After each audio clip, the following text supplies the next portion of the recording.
Namo tassa bhagavato arahato samma sambuddhassa. Namo tassa bhagavato arahato samma sambuddhassa. Namo tassa bhagavato arahato samma sambuddhassa. Buddhang dhammang sanghang namasami.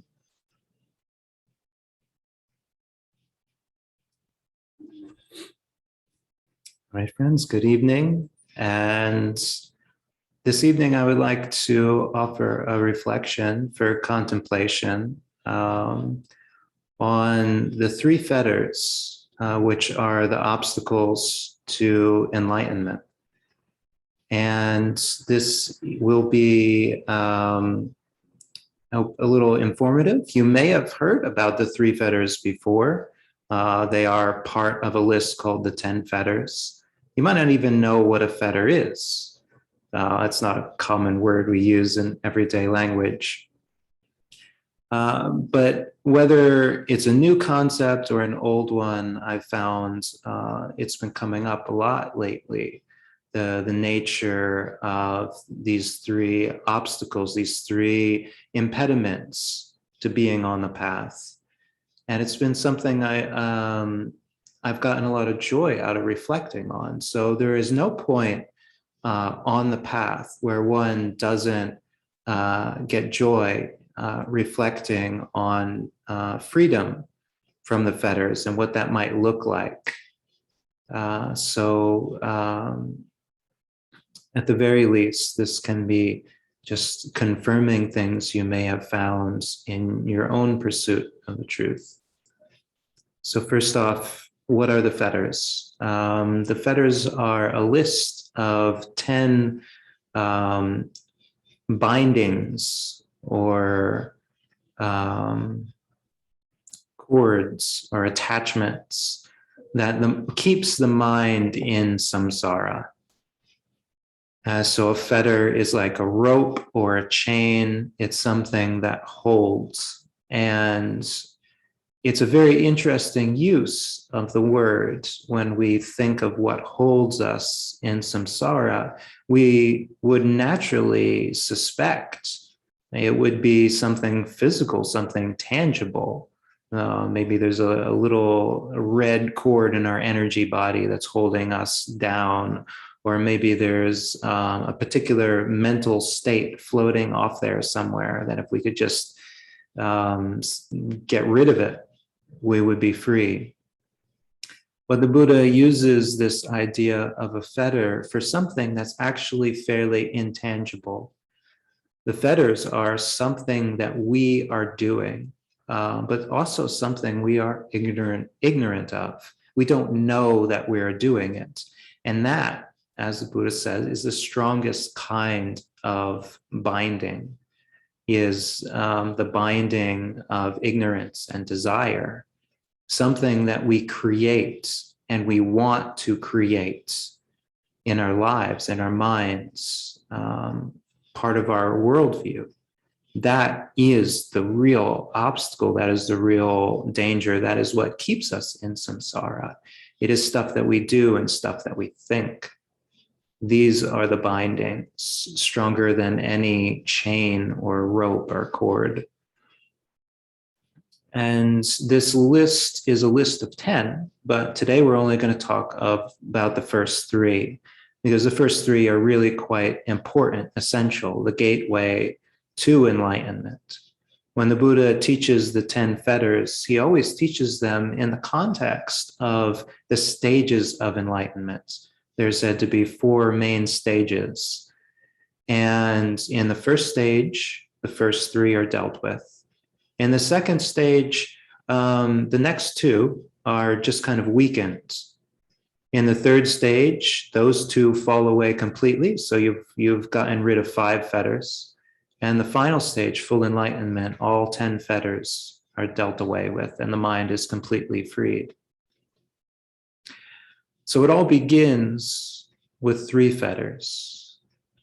These 3 fetters are vicikicca, or doubt, Silabata paramasa, or attachment to rituals, to acts and observances, and Sakaya Ditti, or the belief in a permanent self. These are the three things that we do, and the three things that we don't even know that we do, that prevent us from being freed. And it's quite interesting that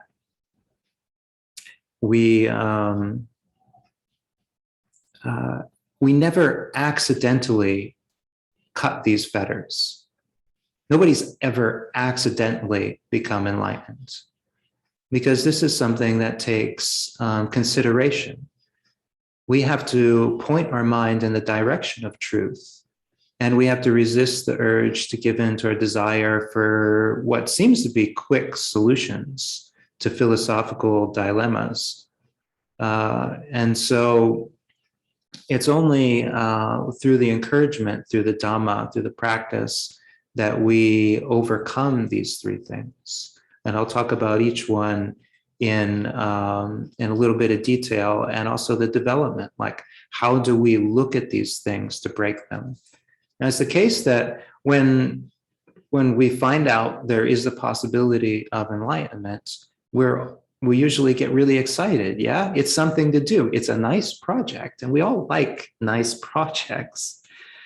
So we get told that it's somehow involved with keeping precepts and giving dana, giving generosity, giving things to others.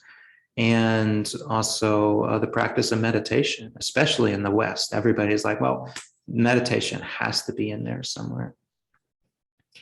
And these are part of it. Yeah, this is developing the Eightfold Path.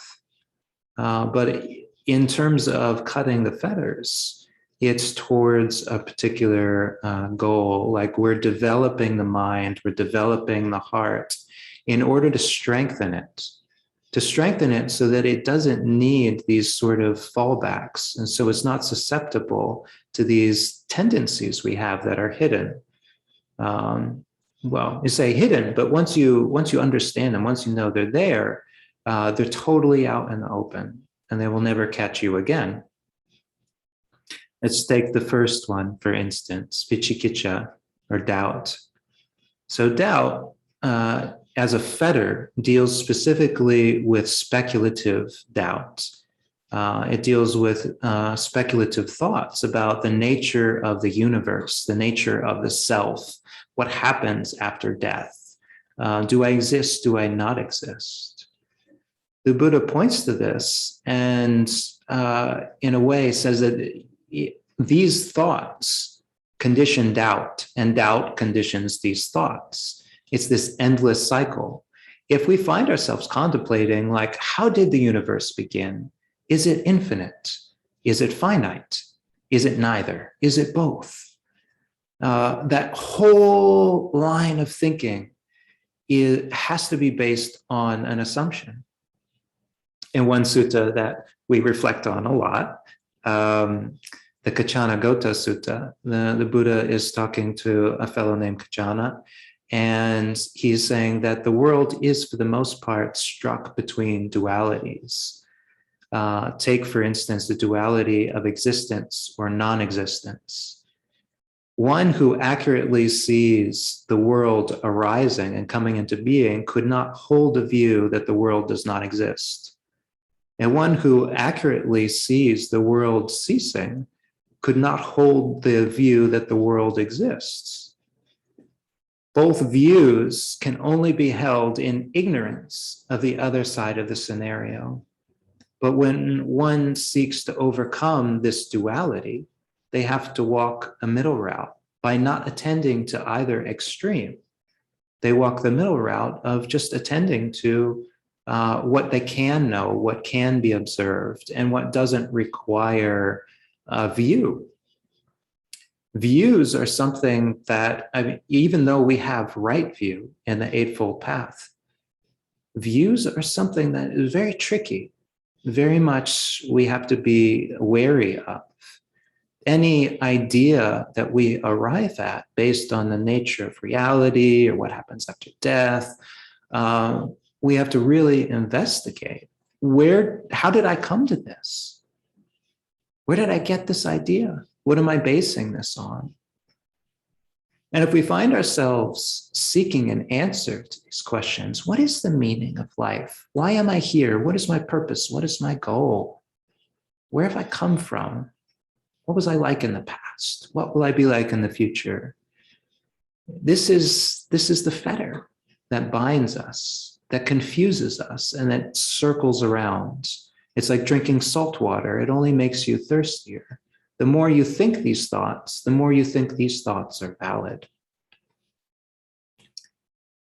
It's something quite, it's hard to describe enlightenment to someone of the world, because often it involves not doing something, but not doing something. So not developing these views, not speculating about the universe is freedom. What has to change is that we have to see that these things are painful, that any kind of view, any kind of harsh standpoint is suffering, is uncomfortable, is unpleasant. And you can see this in any argument. And I've often said, if you find yourself in an argument and you keep going after the other person, ask yourself this question: do I want to be right or do I want to be free? And more often than not, we see that our attempts to be right are painful. You just keep the argument going. Whereas if we attempt to be free, often we want to be free of the argument itself. And in order to do that, often we have to soften our standpoints, our harsh political, philosophical agendas. But if we do that, if we can just turn things around and say, well, maybe you're right. The heart is released. How interesting, how curious the way that works. Now, it's not to say that all of the breaking of the fetters is a negative. Like if we just stop doing something, we're there, we're done. There is a positive component. So we can overcome this fetter of doubt by attending to those things which are not productive of doubt, things which can be known, things which can be experienced. The way this is often formulated is when one has reached this first stage of enlightenment, they have developed confidence in the Buddha, Dhamma, and Sangha. How would this look? Well, I would say personally, it doesn't mean they become Buddhist. It doesn't mean they decide, okay, I'm Theravada, or okay, I'm Mahayana, or okay, I'm Vajrayana. They don't say, I'm a card-carrying Buddhist now. I've been converted. They don't necessarily do that. But what does happen is they stop doubting, they stop criticizing, they stop disbelieving. Buddha is the aspect of enlightenment. And what happens when someone stops disbelieving in enlightenment? Well, there are actually a lot of people in the world who don't believe you can be free, who don't believe that you can change. I was once walking along a road in New Hampshire, and some biking preachers came up to me. And that's a whole story in and of itself. But they were really curious what I was doing, because they travel all around New England too on their bikes, and they give sermons. And they were asking me, why do I do what I do? Why do I wear what I wear? Why do I think what I think? And they were really probably trying to convert me, to get me off of this heathen path that I was on. But as we got to talking, and as I got to explaining why it is I do what I do, I realized we were at an impasse. At one point, I said, I was talking about letting go of anger and developing goodwill. And they were arguing with me. And I said, wait a second. do you believe it's possible to change? And they said, no. If I'm an angry person, I'm an angry person. That is who I am. That is what I am. And I'm proud of it. And I said, oh, that's the whole difficulty right there. We've been talking two different languages. Because I believe if you're angry, you're not an angry person. You're simply angry. And if you want to be free of anger, then be free of anger. You can let go of that. That is a thought. That is an emotion. That is a mental state. You can overcome anger and you can develop goodwill as an antidote. I believe in change. I believe in the betterment of a person. And that is Buddha. That is confidence in Buddha. It's confidence. It is possible to awaken to a free heart. With confidence in Dhamma, Dhamma is truth. There are things in the world that are true. We say the Four Noble Truths. There is suffering. I mean, anybody can see there's suffering, right? It should give you a sense of relief. And it's weird because I can say, you're going to die. And if you have confidence in that as a truth, it sets you free. You're like, oh yeah, I don't have to struggle. It's going to happen one way or the other. So, hey, maybe I can just enjoy the day. So there are things that can be attended to, which are not speculation. We could say that, this tomorrow it's going to come. The sun is going to rise. Why? Well, you don't know. You don't know. Yeah, but if I'm wrong, I'm wrong. But I can set my watch, set my calendar by the probability of it, because it has every day I've been alive. Yeah, things can be known. We can see what's in front of us. Now, Sangha and faith in Sangha, confidence in Sangha is community, is other people. And the Buddha points to a lack of confidence in Sangha as productive of something he calls mental barrenness, mental dryness, is a soul that is parched. In the Christian tradition, they also use the term lukewarm, like when we don't really, we haven't really opened our heart, when we're still doing things from selfish desires. Everything, even our practice of the precepts or austerities or chanting, it's not great. It's just kind of lukewarm, because it's still tinged with the selfishness, with the not honestly giving, with the with the lack of sincerity. But when we have confidence in Sangha, we realize that our friends are our ultimate resource on the path. They're the people who are going to help us get there.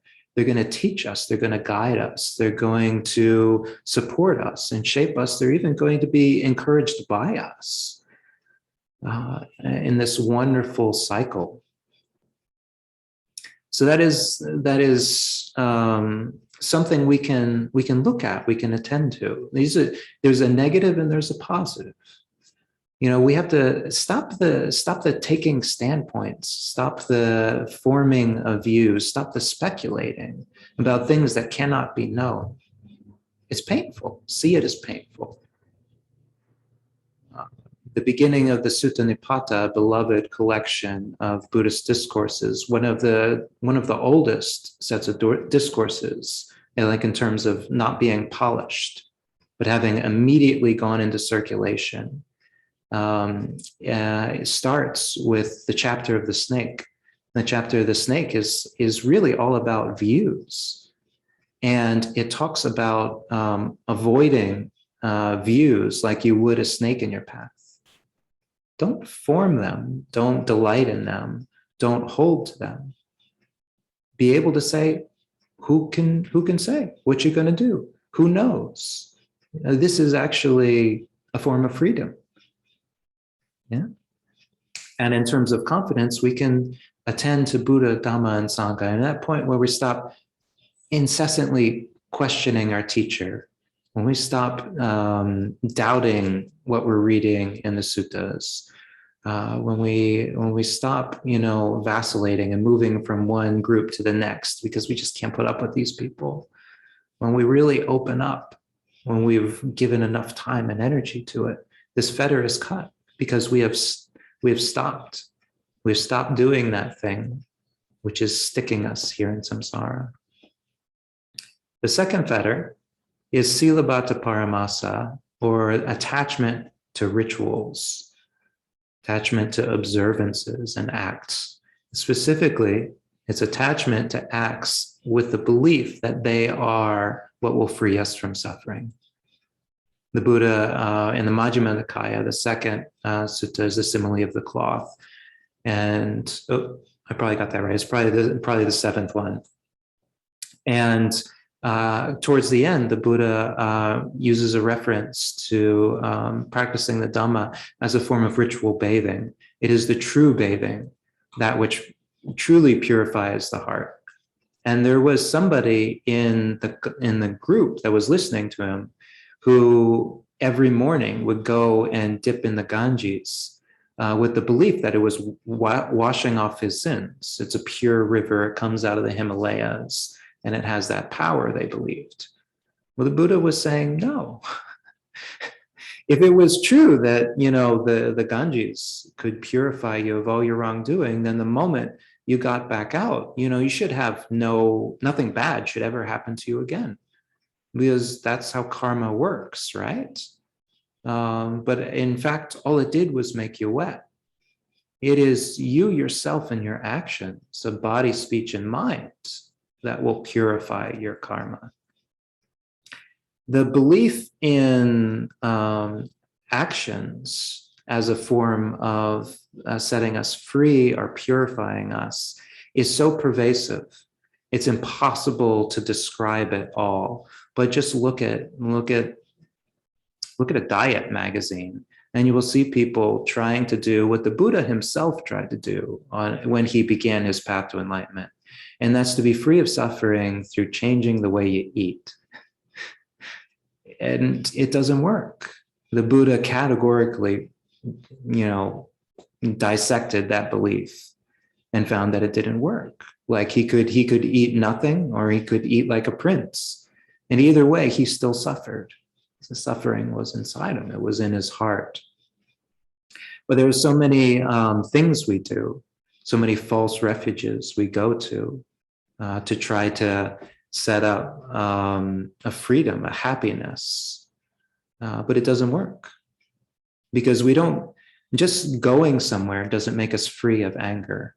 If we're angry here and we decide, okay, I'll go somewhere I like, and we go to a park and we sit down, well, then we're angry in the park, because it's not the location, it's our thoughts, it's our emotions, it's what we've cultivated. If we want to be free of anger, then we have to develop the antidote to anger. We have to see through it. We have to let go of it. We have to develop the goodwill that protects us from it. So that's something really quite different than believing that something we do is going to set us free. We see what we open up to when we start letting go of these beliefs in external reliefs to our suffering, is we start to see causality. What turns around is we start to genuinely practice the precepts from an understanding of the way that karma works. I am the owner of my karma, heir to my karma, born of my karma, related to my karma, abide supported by my karma. We begin to understand that whatever I do, I will be the recipient of the consequences of that action. And we start to really internalize that lesson. So this is what we have to attend to. So in the Buddhist world, there are all kinds of rituals. There are all kinds of ceremonies. I mean, we just did one, the taking the 8 precepts, the refuges. As monastics, we have way more, and we do them. We do them, you could say, religiously. We keep these precepts, even though there is no judge and jury to kind of force us to keep these. It is an internal action. When I first wanted to learn a meditation technique, I had the really good fortune of asking a teacher that insisted I take the 5 precepts before they would, and I had to keep them for 6 months before they would teach me the meditation technique. And I say that was really fortunate because if you take the precepts, you find out you have to work at it. It's not simply like, okay, I take the precept not to kill, and then you're good. The belief that you're good just because you chant the formula is Silabhata Paramasa. But the reality that you wake up to is like, it's hard not to kill stuff. I mean, we overturned a bucket and there are like little flies in it. There are mice, scurrying in the wall. How do you live a non-violent life? Well, it's built up of billions and billions of choices. And choices are something that are cultivated. It's not one decision. It's a momentum in a particular direction. And that's what we start to develop. We develop it because we see what happens when we kill. We see how we regret it. And we see correctly that regret is unpleasant. Now, there's a certain component of regret, hiriotapa, our conscience, that is unpleasant, but is wholesome. Well, there can be wholesome, unpleasant things, but it's unpleasant in a way that encourages us to do better. And then there's just plain guilt, which is a sign that we did something we really shouldn't have, and that will obsess our mind and make meditation impossible. When we genuinely begin to understand causality, we genuinely, sincerely take responsibility for our actions. And it goes hand in hand that we're going to start to do things to improve our situation. Now, one who steps foot onto the path of enlightenment, who has given up blind rites and rituals, and understands they are the owner of their destiny, they do not immediately shave their heads and become monastics and strike off into the woods to practice for liberation.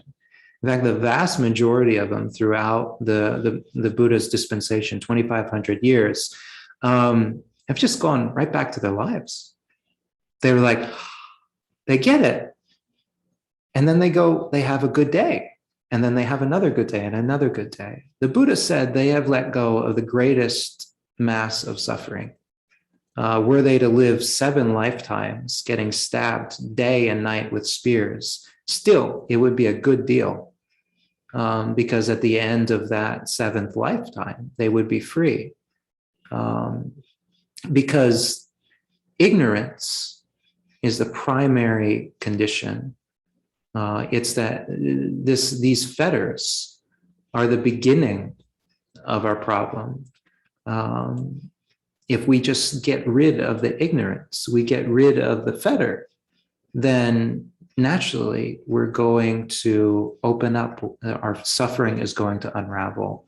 Even if we don't actively cultivate all these good qualities and keep the precepts, the 5 precepts, the 8 precepts, the 10 precepts, 227 precepts, the 311 precepts, even if we don't go to that step of adding things in, we have stopped the negatives. And so we will attain liberation. It's guaranteed. Because we're no longer going to false refuges. We no longer believe that any action, whether it be a chant, whether it be an amulet, whether it be going to church on a specific day, we don't think anything is going to set us free except our own skillful choices and aspirations, and the relinquishment of those things which are causing us suffering. Nobody will relinquish them for us. It's up to us. The third and probably most subtle and obscure of the 3 fetters is the idea of a permanent self. It's called Sakkaya Ditthi, or self-view. And this one is often given as a formula. So the formula is, it uses, say, form, like physical form, like our body. We can have the view that the body is ourself, or we have the view that ourself is in our body. We can have the view that our body possesses a self. Or we can have the view that the self possesses the body. Or we can have the view that the body is within self. What the heck does that mean, right? Well, this is the thing about the fetters, is we have to really investigate this. It's not simply just studying that formula and then sitting down on the cushion and saying, do I believe in a self in form? No.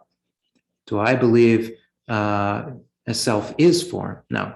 Do I believe a self is possessed of form? No. We have to actually think, what would that look like? What would that be like? Remember, the fetters are something that we do. There's something we believe. There's something that we hold in place. And most importantly, there's something that every single human being is holding in place, except those rare individuals who have stepped onto the path and who are bound for enlightenment. They're the only ones who are not doing this. But yet we can look out in the world and everybody else is doing this to some level. And what is it? It is the belief that we exist, that something is us. Now, an enlightened person doesn't do this. They have given up this tendency of the mind because they have seen it as a tendency of the mind. They realize if you believe in the body is self, then when that body dies, what happened to yourself? Well, I don't know. It can't work. The only way you could hold that view is if you ignore death. Now, if you believe that the body is the self is in the body, then you're stuck with the same problem. Maybe you believe in the soul that's transiting from body to body. With death, it leaps ahead. And yet you can't see it, you can't find it, you can't smell it, taste it, discern it. It can't be measured on a meter. Like, where is it? It seems to disappear and then arise somewhere else. But if it were a tangible thing, if that were really ourself, how could it do that? How could it cease and then show up somewhere else? What was it in the meantime? You see, the only way you can hold that view of this soul moving from place to place is if you ignore the gap from here to there. You see, all of these views of self require some kind of ignorance. And the thing is, it's really quite sweet. You see an 8-year-old child and they're like, oh, my soul, I hope it goes to heaven when I die. And who are you to say, no, there's no self. Let go of your silly view. Just let it go. It's like, that's hard to do. The thing is, we hold to the belief of self because it seems like we need to. It seems like it gives us a purpose. It gives us a place. It makes things make sense. Why am I suffering? Well, because I am me. I am a person. I am a self. That's why I'm suffering. What has to turn over, what has to change in order for us to be liberated is that we have to see this view of self as a form of suffering, as a form of willful ignorance. And we have to let it go. And it's quite curious that this is something that's scary to do. It's painful to have the idea of permanent self because it's inaccurate. It forces us to believe that there is something that doesn't change, and yet everything that we can see changes. It's painful and confusing. It works most of the time, but when it doesn't work, it really doesn't work. And yet, what would we be without this view? Well, if you ever get the chance to meet a Buddhist teacher or somebody on the path who doesn't do this, you will see it's actually not that hard. You ask them, do you have a self? And they're like, yeah. They simply don't think about it because they have discovered that amazing quality of mind. They don't have to think about it. They don't need an answer to that question. They don't even need the question itself. It's irrelevant. they still, what is it they think about if they're not thinking about themselves? They think about what they're going to have for breakfast. They think about the weather. They think about the project they're working on. They think about the Dhamma. They think good thoughts about their neighbor. They do stuff. They just don't do that one thing of trying to put themselves in the things that they're doing. They simply do them. They do them and they don't ask, like, what am I in all of this? I think, therefore I am. They don't do that. They have left that aside. And so with the absence of a self-view, you have a mind liberated, a person able to conduct their affairs without getting confused or caught up. Somebody who won't be afraid of change, won't be afraid of death. I mean, obviously they don't want to die. It's probably going to be painful, almost certainly. Oh, I don't think, I mean, yeah, it probably hurts. You'll lose stuff. And yet it will merely be unpleasant, because that's the difference. You can have unpleasant things that are not suffering. You know, you'll lose things. Yeah, whatever. The thing is, you know, even Buddhists experience pain and loss. But what changes is because there is no permanent self being damaged or threatened by that. It can be seen as part of reality. It can be seen as natural, as important, as useful. This is the way things are supposed to be. So by not attending to the idea of self, we arrive at an understanding of impermanence, of suffering, of not self, as a quality of all things. The Buddha, it wasn't the Buddha, the first person who had this breakthrough, who cut these three fetters, was a student of the Buddha named Anya Kondanya. And Anya Kondanya means Kondanya who knows. It's a nickname he got for being the first one to get this. The Buddha tried to explain this. And somehow in all of the explanation, Anya Kondanya stopped doing these things. He stopped thinking about a permanent self. He stopped speculating about what was right and wrong. He stopped clinging to all of the rituals and fasts and austerities he had been doing. And he developed confidence in his teacher, in the truth, in the fellowship that they had as practitioners. And in that moment, he had a realization. And it's said that the realization he had is Yankinchi Samudaya Dhammang Sambantan Nirodha Dhammanti, which means all those things which arise are of the nature to cease. And that means he, in that moment, was able to see things arising and ceasing. He wasn't putting a self in them. He wasn't looking in the wrong direction. And there was no willful ignorance about that fact. He was able to perceive reality coming and going. And he was free. He had taken the first step towards enlightenment.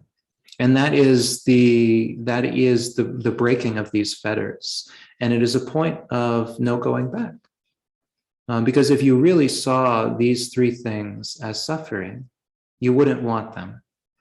And if you don't want them, you're going to work to get rid of them. And if you do all the work to get rid of them, and you finally let them go, why would you ever pick them up again? The heart that has been finally liberated from these will never go back, will never pick them up. Because the condition for picking them up is ignorance, is the willful ignorance. And if you're no longer willfully ignorant, then there's no condition for these to ever arise again. So, I offer these thoughts and these reflections. This is a topic that I find incredibly fruitful contemplation, a wellspring of inspiration for what it is we're doing, what it is we're attending to. And now we have a few minutes if anybody would happen to have any questions, this could be an opportunity. Feel free. Sadhu, sadhu, sadhu.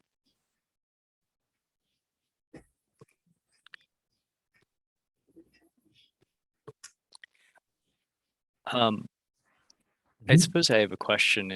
I guess it's the question that always comes to mind when the discussion of stream entry comes up. It truly, I mean, it comes from a place of self-doubt, undoubtedly. But the question that always arises is this something that is really feasible for lay people with homes and families and mortgages and so on and so forth? Or is this just, I mean, it seems like such a tremendously challenging thing. And I always come back to that question. I suppose I'm just wondering what your thoughts are. Yeah, well, I mean, I think you're right in saying that doubt is probably in there, because it is a doubt in Buddha. It is still a question, and it's not to say this is a strong fetter, but it is a place where one can develop confidence. And it's said that this is what the reflection on the Buddha is really for, is for developing confidence. And I am confident the video just froze. Can you still hear me? Yes, we can still hear you. Yes, Bhante, you're good. Okay, but the video is frozen? Yep. Yep. Okay, let's do there that. There you go. You're good. Technical difficulties, yeah. So the only solution to this, which is very understandable and definitely arises, the only solution is to not do it.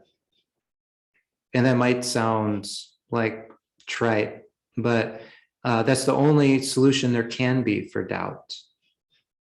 Like, it has to be let go of. We have to stop questioning whether this is possible. Because in the moment where we stop questioning whether it's possible, it really doesn't matter whether we're ordained or not. And the vast majority of people who have attained stream entry in the Buddha's lifetime and beyond attains that stream entry simply from hearing the Dhamma. Because that's what it takes to cut these fetters, is a wholehearted, sincere, loving attention to the truth. Why would being a householder get in the way of that? We don't need incredible samadhi. We don't need to be an incredibly virtuous, Abraham Lincoln, Mother Teresa, Gandhi, Martin Luther King. I'm going to keep throwing out there in case any one of these aggravates you, because our culture does doubt. It doubts a lot. It doesn't believe in icons. It doesn't believe in liberation. Systemically, it doesn't. So we have to not buy into our cultural baggage. We have to be willing to see this as a possibility. The moment that we sincerely see it as a possibility, we should feel that sense of, it doesn't matter how long it takes. It doesn't matter when it happens. It doesn't matter what I have to do. I want to do it. And it's interesting that is simply the condition for the cutting of these fetters. Yeah, it doesn't necessarily be that it's a mental thing, which is why it happens so instantaneously and explosively in the suttas. Because all it takes is confidence in your teacher, confidence in the teaching, confidence in the people around you. For a moment. Yeah. True. Any thoughts to add to that? Mm-hmm. That's incredibly uplifting. I will think deeply on that, and thank you very much, Venerable. Yeah. Yeah, and it's like everybody thinks this, struggles with this. Like, what will it take? Am I up to the task? Everybody. I mean, we're like, am I ever going to be like Ajahn Chah? Yeah. Am I ever going to be like the Dalai Lama? You know, Thich Nhat Hanh, he's pretty chill. Am I ever going to be that Nibbana? But these thoughts are not useful. I'm never going to be anything more than Tahn Pamutto. But I believe that will get better over time. And right now, I think there's some failings in Tahn Pamutto, but I believe in a future where Tahn Pamutto is something be sufficient for whatever I need it to be. And likewise with yourselves. Because we can change. Yeah. Any other questions?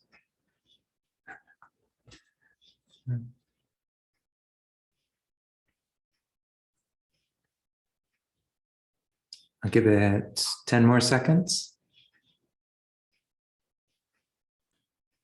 Thank you, Bhante. I'm curious. So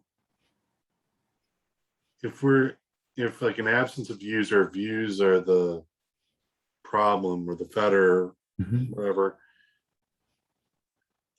how is like the Dhamma and belief in the Dhamma not a view? I guess I think I have some ideas about that, but I want to hear how you answer that.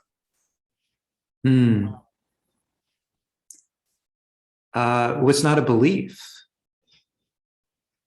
It's like, I don't believe I'm going to die.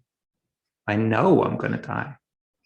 It should be like, how do you know you're going to die? I don't know, but I'm pretty darn sure of it.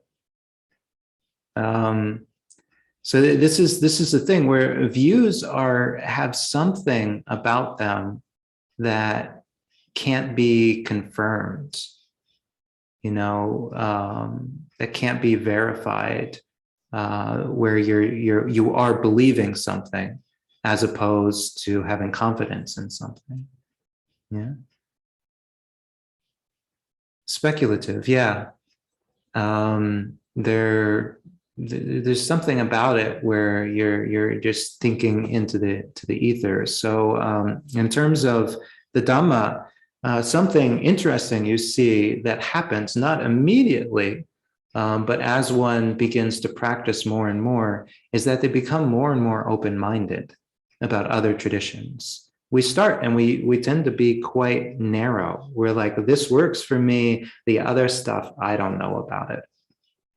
And then we start to open up because this thing enters in, or it's like, yeah, I don't know, or oh, it seems to work for them. It's not to my taste, but it seems to be doing pretty good in over there.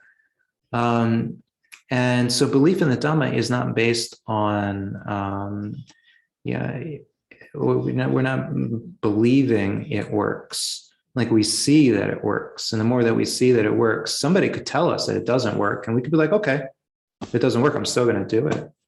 It's still pretty effective. Yeah. And that, I don't know if I'm explaining it in any useful way, but there's a really big difference there. That a Dhamma practitioner can discern between following a course because you've worked it out for yourself. You've seen time and again, this leads to wholesome states, that leads to unwholesome states. It's so much different than having the belief this is right. Again, ignorance is a major factor. And so when we're working with this, with Silabhata Paramasa, our holding to things, we have to see where the suffering is. If somebody starts poking at something and we get defensive, we should go to our cushion and we should look, we should ask why. I bet you probably 95% of the time you get defensive because you are holding on to something that you don't actually know for yourself. That you are trying to protect something from being analyzed, from being known. And that's why you're getting defensive. And that's what a belief is. That's what a view is. It only works when it's not challenged. When it is challenged, we suffer. We go to blows with the other person. We try to make ourselves right. We try to make it right. But our values on a day-to-day basis, it doesn't matter if somebody challenges them. They're still our values. It's still what we like. It's still what we're confident in. Yeah. You can tell me that pizza's not good, and I'll be like, okay. That's a view. Pizza's not good.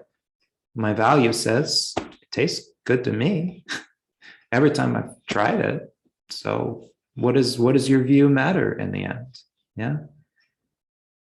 One is a standpoint, whereas one is just a way of living.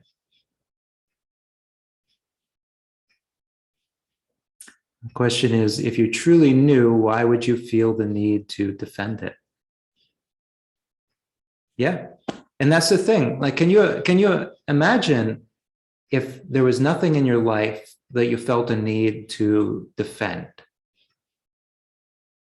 Even the Dhamma. And that's something that's kind of curious and different about Dhamma practitioners who start to develop, is they can be really like fierce. They can be really firm. They can be really aggressive. But not because they need to protect the Dhamma, but because they see a person's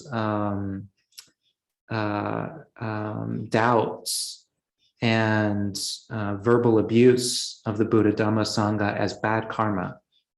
And out of compassion, they want to help them, not hurt themselves. And there's two different things. Like the Dhamma doesn't need protection.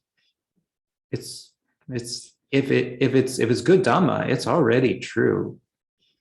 Yeah, whether or not you protect it, but yet you can still earnestly want people to be able to understand it, want it to be able to last for a long time, and you can work towards that without clinging.